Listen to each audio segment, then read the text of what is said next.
Hi, good afternoon. You could all hear me. Um, so you guys all relax now. W- Change the light file. This. Oh, there you go.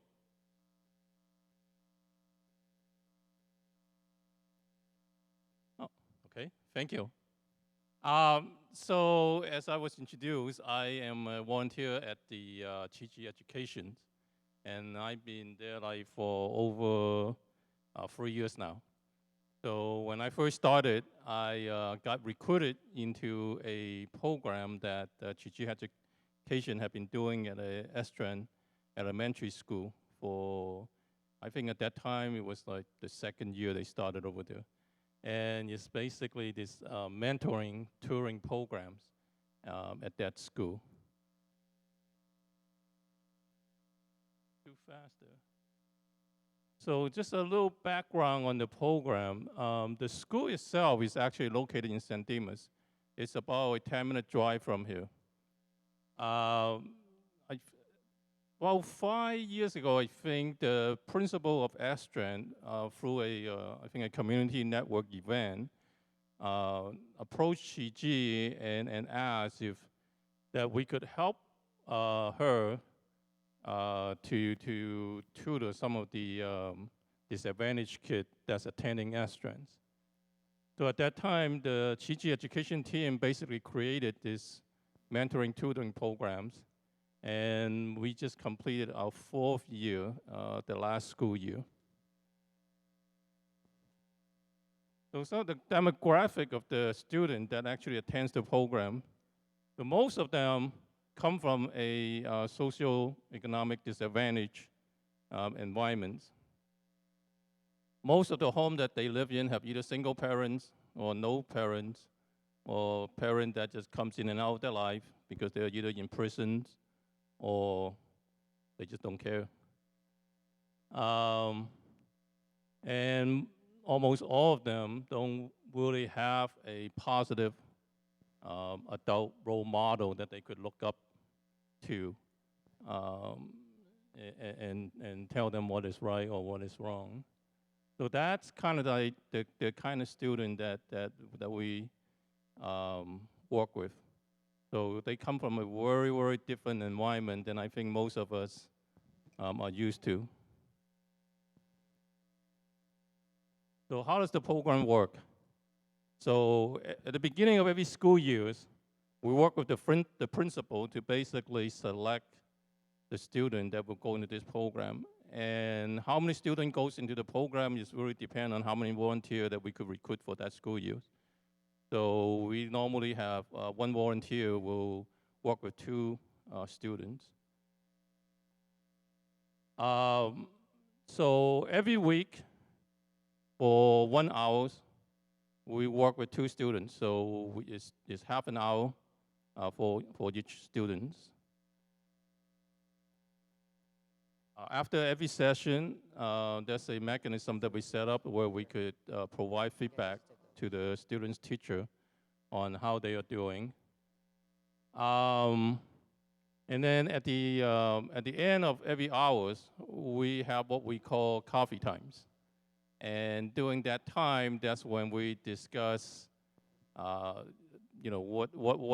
we have done for that day, for that hour, any difficulty that we have encountered with the students, and basically getting feedback and help from other volunteers on how, for a particular problem, what is a better way to deal with it or how to deal with it. So it's kind of a continuous improvement thing for us. And then at the end of the school year, we meet with the principals and the teacher, and then we basically set the stage for the next school years. The volunteers that we have for the program, basically, there are some requirements that we ask of them. One is probably the most important one is that we want them to be able to commit 2 to 3 hours every week for that specific date for the whole school year. Because as you could imagine, the kid that we work with, They are used to people that just go in and out of their life. So when we tell them we're going to be there, we will be there. We don't want them to get disappointed that they show up and one of us are not there. So it's a very important thing that commitment is there. So every 2 to 3 hours a week on that day for the whole school year. Obviously, as much as you can, if you get sick or whatever, you will try to find a substitute. Um, so again, that second bullet there, you're someone that the student can count on to be there. We want to act as a positive role model for the student because as I mentioned before, most of them don't have that in where they grew up in the family environment or the environment that they live in. And then poverty, it sounds kind of weird because it's a tutoring program, but that's probably one of the least important things is that you have to be able to tutor the students on the school subjects. So that's depending on what the teacher feel the students are behind on. Every week, we'll get a write-up from the teacher and say, please work with the student on his math or his readings or whatnot. So this is kind of a collage picture that we took with some of the students at the end of the school year. So when you look at this picture, you'll see that all of them, are smiling and they're happy. They're very close to the volunteer. But I will tell you, if we took a picture, the same picture, at the beginning of the school year, that's not what it looks like. Like I said, most of these kids, they grew up in an environment where they they don't trust anybody.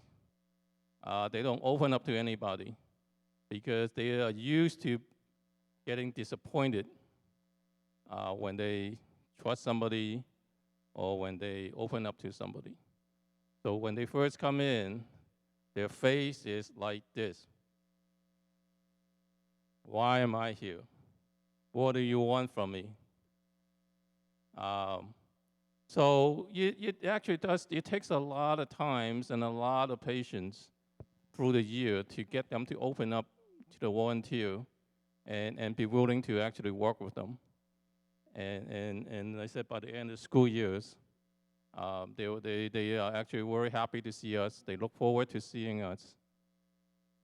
So one of the reasons we actually call the program a mentoring and touring programs and not just a touring program is because, like I said, a lot of time helping them on the academic issue actually takes a back seat to us being just there to act as a positive role model for them.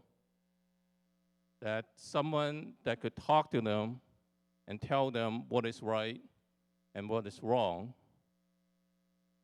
Somebody that they can trust to be there when we say we will be there.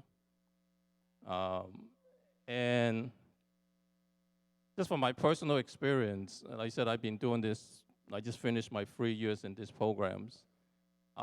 It's a very rewarding program for me personally. At the beginning, it is tough because when you go in, for a while, you just kind of go, what am I doing here? I don't seem to see any result. It's hard because you spend your time, you spend whatever, and you look at the student and they don't seem to get it. But I think over time you start to pick up subtle things that tells you that maybe they do get it. So it's not something where you get instant gratifications. It is something that you actually have to work very hard, and the reward sometimes is very little. So like this past year, I actually have a 5th grade kids that I work with, and he just had a lot of problem. He was constantly being sent to the principal office because he was fighting all the time with other students. So most of the time that I spend in the school year is really talking to him about these particular issues. You know, why are you fighting?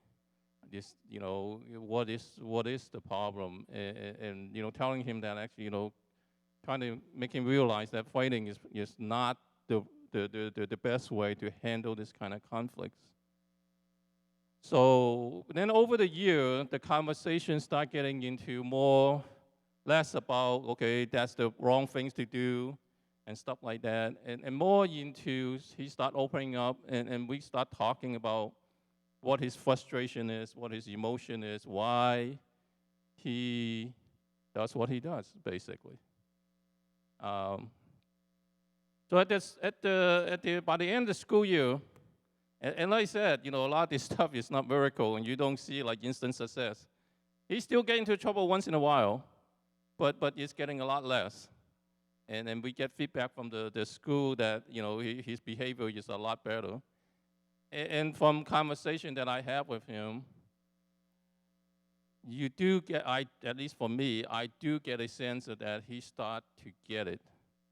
He start to kind of turn that corner of understanding how to control his emotions and understand how to walk away when other kids are teasing him because of the way he dressed. And understand most of these kids, they don't dress like what we think kids dress like. Like I said, they actually, they are from most of them from a very poor neighborhoods. And we have this one kid that at the beginning of the school year, we could never understand why he wore his shoes the opposite way. So he wore his left shoe on his right foot and his right shoe on his left foot. And we were actually going to start correcting him, and it was a good thing that we don't, because most of the time our thing is that, you know, when we want to correct a student, something like that, we check with the school. So the school actually told us the reason he wears it that way because he has 3 older brothers. Everything is hand-me-down. So if he wear his shoes correctly, it's too big for him. He basically will walk around flopping his shoes. If he wears it that way, because it doesn't fit quite well, the shoe doesn't come off. Okay? So that's the environment that some of these kids are from. So, like I said, you know, kind of what makes a lot of our, you know, volunteer come back years after year, it's again, it's not the big thing, it's the little thing, right? You start seeing the smile on the face of the kid. You know, some of the kids, you know, they get award for being, you know, most improved students. And it's those kind of little things that just, you know, want us as volunteers to go back and work, you know, work with them all, you know, again and again, right? And I think I'm running out of time, so I'm just gonna do one last slide. And it's kind of hard to read, so I actually wrote it down, except I think I left my piece of paper on the chairs over there. But this is a card that, thank you. This is a card from a 4th grade student last year. So what it says in there, if you could read it, but again, I'll read it here. It says, "Dear Qi, thanks for helping me. Thank you for making me a good kid. Also, thank you for helping me with tests. Thank you for raising my grade. But most of all, thank you for making me walk the right path."